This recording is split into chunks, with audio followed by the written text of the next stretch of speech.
Monsieur le Président de la République, c'est vraiment un grand honneur de pouvoir vous parler aujourd'hui et que vous nous laissiez poser une question.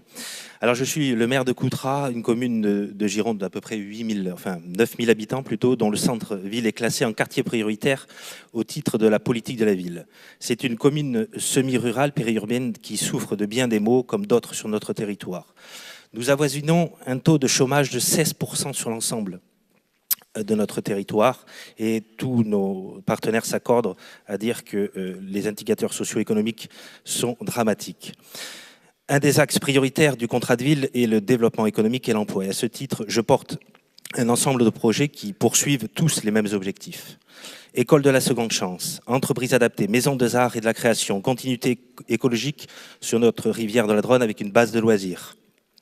Réaménagement en site touristique d'un lac des Noves, opération de revitalisation urbaine, un dispositif spécial pour les commerces, subventions pour les rénovations des enseignes, des vitrines, des façades, recrutement d'une chargée de mission. Et parallèlement, on a aussi un axe dont on doit réaliser, c'est la construction de 600 logements, puisque nous sommes en loi SRU. Point d'orgue de cette stratégie, un projet d'envergure que nous portons, un projet de village des marques depuis maintenant près de 3 ans au sein de mon équipe. 80 millions d'euros d'investissement privé qui devrait générer entre 450 et 1000 emplois sur notre territoire, chiffre de la CCI et de l'exploitant. Les contreparties financières en matière de formation, d'emploi sont en train d'être négociées. La Chambre de commerce et d'industrie a fourni une étude très positive de l'impact du projet.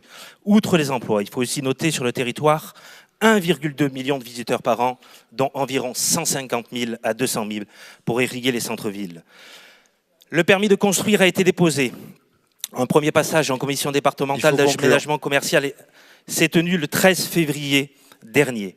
Malgré tous ces prérequis et un bilan à venir très positif, j'éprouve les plus grandes difficultés à faire entendre les bienfaits de ce projet structurant. En effet, l'addition des dispositifs et des différentes contractualisations offre une grille de lecture très complexe pour étudier les projets des élus. La loi SRU, contrat de ville, action cœur de ville, territoire d'industrie, SCOT, Stradet, dispositif PAX, multiplient les orientations, parfois contradictoires pour ne pas dire schizophréniques, et laisse la porte ouverte aux interprétations les plus subjectives. Ce constat me semble être à contre-courant de la simplification administrative et du droit à l'expérimentation que vous publicitez et pour laquelle je suis d'ailleurs pleinement favorable. Merci beaucoup, monsieur le maire. Je finis, j'en ai vraiment pour 2 secondes.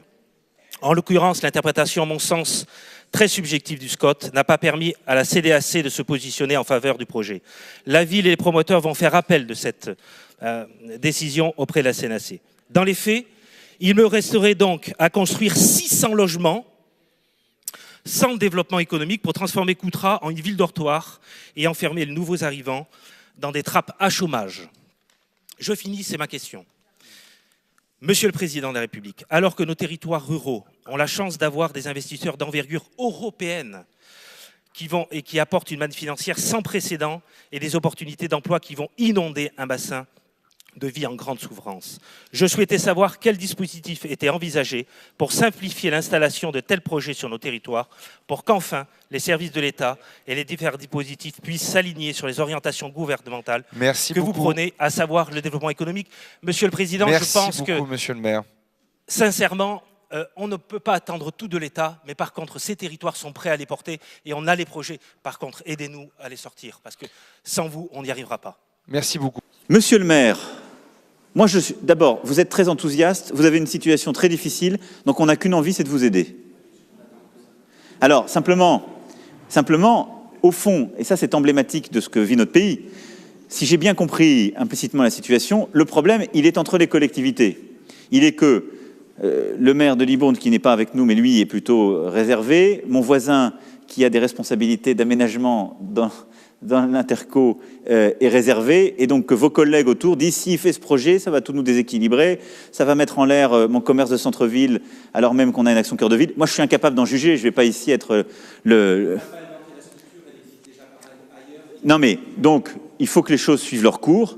Il y a des commissions ad hoc et que les choses se fassent normalement, mais il faut aussi que, localement, vous puissiez trouver, je le dis entre vous tous, Ce n'est pas l'État qui doit pouvoir trouver les solutions aux difficultés locales. Sinon, on est à rebours complètement de tout ce qu'on se dit depuis tout à l'heure. Et c'est bien souvent comme ça, d'ailleurs, qu'on est dans notre pays. Donc moi, on va tout faire pour vous aider, pour ce qui dépend de l'État et sur les sujets de sécurité, d'éducation, d'action économique.